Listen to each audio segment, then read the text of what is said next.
এর চেয়ে লজ্জা দুঃখের কিছু হতে পারে না। এটা করে মূলত ভারতকে হিন্দু রাষ্ট্র করার চেষ্টা করা হচ্ছে। যারা যারা সরস্বতী পুজোকে ডিস্টার্ব করছে তারা চাইছে ভারতটা হিন্দু রাষ্ট্র, কারণ হিন্দু রাষ্ট্র করার যা যা মাল মশলা ওইটা সরস্বতী পুজো বন্ধ করলে আসবে।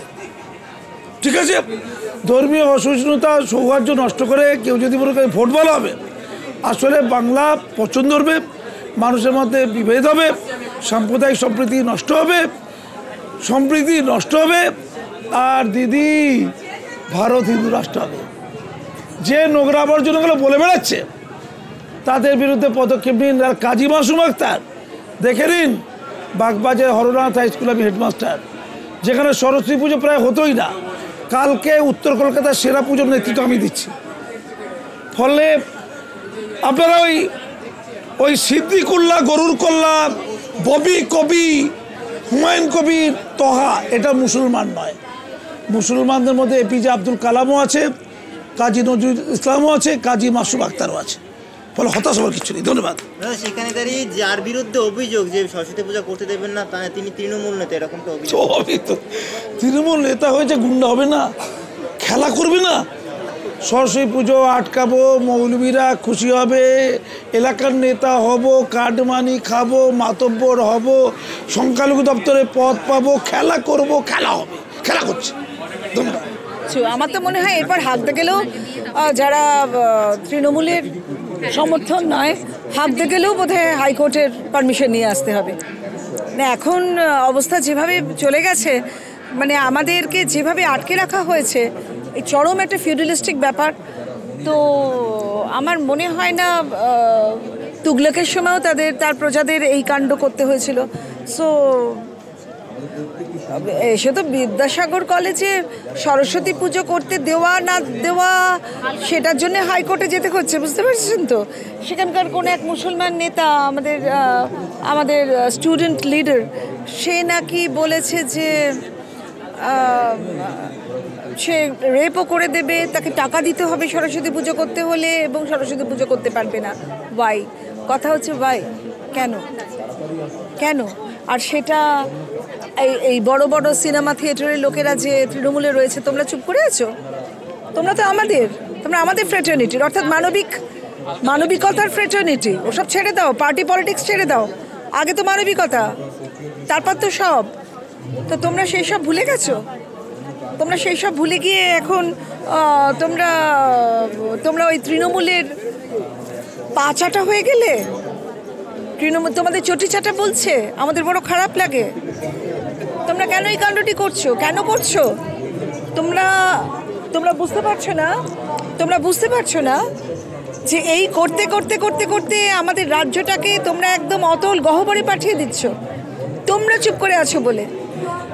তোমরা যদি চুপ করে থাকো তাহলে তো মুশকিল। মানে আমাদের মুখ্যমন্ত্রী কিন্তু মমতা ব্যানার্জি আমাদেরও মুখ্যমন্ত্রী। তিনি এই কাণ্ডটি করছে, একদম অ্যাবসলিউটলি অমানবিক কাজ করে চলেছেন, এবং তিনি এনজয় করছেন। মুশকিলটা হচ্ছে তিনি এনজয় করছেন পুরো ব্যাপারটা। একে তো উনি ভুল সরস্বতী মন্ত্র পাঠ করেন, সেইটারই কি রিভেঞ্জ নিচ্ছেন? যখন আমরা বলেছিলাম হে বাবা, এবার এতদিন বাদে কুচযুগ শোভিত মুক্তাহারে সেটা নিয়ে ব্যঙ্গ করা হচ্ছে। এই যে আমরা যে হার পড়ি, মা সরস্বতী হচ্ছে সব থেকে বড় পাওয়ারফুল অষ্টাদশ ভুজা মা সরস্বতী। সেই তার পুজো ওরা বন্ধ করে দেবে? আমরা যে কথা বলছি, আমরা যে এত পড়াশোনা করেছি, সেগুলো যে মাথায় আছে কার কৃপায়? আমাদের। জানো তো, আমি এই তৃণমূলে যারা গেছো তোমাদেরকে বলছি, আমাদের ঈশ্বর, আমাদের যে রিলিজিয়নে ঈশ্বর আমাদের ইজমটা বানিয়েছে, মানবিকতার ইজম। বৌদ্ধরা ছিল, বুদ্ধ একজন ছিলেন, মহানির্বাণ লাভ করেছিলেন সিদ্ধার্থ, তার ইজম, তার রিলিজন। এবার খ্রিস্টানিটি জিসাসের ইজম, এবার ইসলাম মুহাম্মাদের ইজম, জৈনতাই। কিন্তু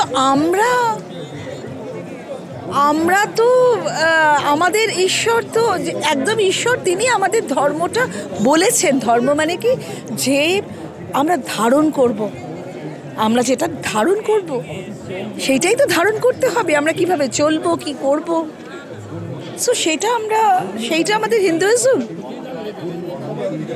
এখন তোমরা সেটা কি করছো?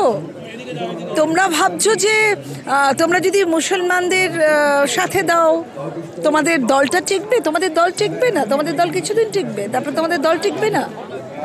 কিন্তু আমাদের বাংলার রাজত্বটা একদম অতল গহ্বরে চলে যাবে। কারণ ওই যে ভদ্রমহিলা বসে আছেন, যিনি 150 গ্রাম বাচ্চাকে জন্ম দিচ্ছেন, যিনি আরও এইসব অদ্ভুত আনট্রুথের জন্ম দিচ্ছেন। 41-এ প্রয়াত হওয়া রবীন্দ্রনাথ ঠাকুর, তিনি নাকি 47-এ না 46-এ ওনাকে মহাত্মা গান্ধীকে ফলের রস খাইয়ে তার উপবাস ভঙ্গ করছেন। এই হচ্ছে আমাদের মুখ্যমন্ত্রী। আমাদের খুব খারাপ লাগে সারা পৃথিবীর মানুষ যখন তার সম্পর্কে ব্যঙ্গ করে। আমাদের মুখ্যমন্ত্রীকে ব্যঙ্গ করবে সারা পৃথিবীর মানুষ। আর এখন উনি চুপ করে আছেন, এটা কিন্তু খুব অন্যায়, আপনারা যারা রয়েছেন তৃণমূলে তারা বলুন আপনার নেত্রীকে যে আপনি এইবার উঠে আসুন। মুসলমানদের কিভাবে তোল্লা দিয়ে এখন মুসলমানরাই আমাদের মারছে। আমরা আমাদের সরস্বতী পুজো করব বলে হাইকোর্টে যেতে হচ্ছে। আমরা হাইকোর্টে যাব, আমরা সরস্বতী পুজো করব। পুলিশের পাহারায় পুজো করতে হবে, পুলিশের প্রহরায় পুজো করতে হবে, ভাবো। সুতরাং high time, it should be stopped. আমাদের দেশের যে কালচার একে অপরকে সহ্য করতে পারে না। মমতা ব্যানার্জি সেন্ট্রাল গভর্নমেন্টের কোনো বাজেটকে কোনোদিন ভালো বলেছে? ইতিহাসে করেছে, ইতিহাসে। ফলস্বরূপ পৃথিবীর শ্রেষ্ঠ বাজেট হলেও বাজেটটা খারাপ হবে। এটা হচ্ছে কাদা ছোড়াছড়ি, এটা হচ্ছে ভারতীয় গণতন্ত্রের অভিশাপ। অর্থাৎ ভালো হতে পারে না, আর নিজেরগুলো সব খারাপ হতেই পারে না। পশ্চিমবঙ্গের বাজেট বাম আমলে সব খারাপ, আর তৃণমূল আমলে সব ভালো। আর কেন্দ্র সরকারের যত বাজেট আজীবন স্বাধীনতার পর থেকে কোনোদিন ভালো না, কারণ মমতা ব্যানার্জি কেন্দ্রে যেতে পারেনি, তাই কেন্দ্র ভালো না। তাই আজকের বাজেটকে সবাই ভালো বললে রাজ্যে তৃণমূল সরকারের খারাপ হলো। এটার মধ্যে কোনো ব্যাখ্যা নেই, এটা হচ্ছে কাদা ছড়াছড়ি ব্যাখ্যা।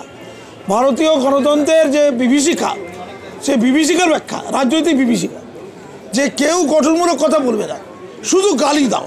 কে কত কাঁচা গালি দিতে পারে একেবারে, এটা হচ্ছে ভারতীয় কালচার, ভারতীয়। বলুন।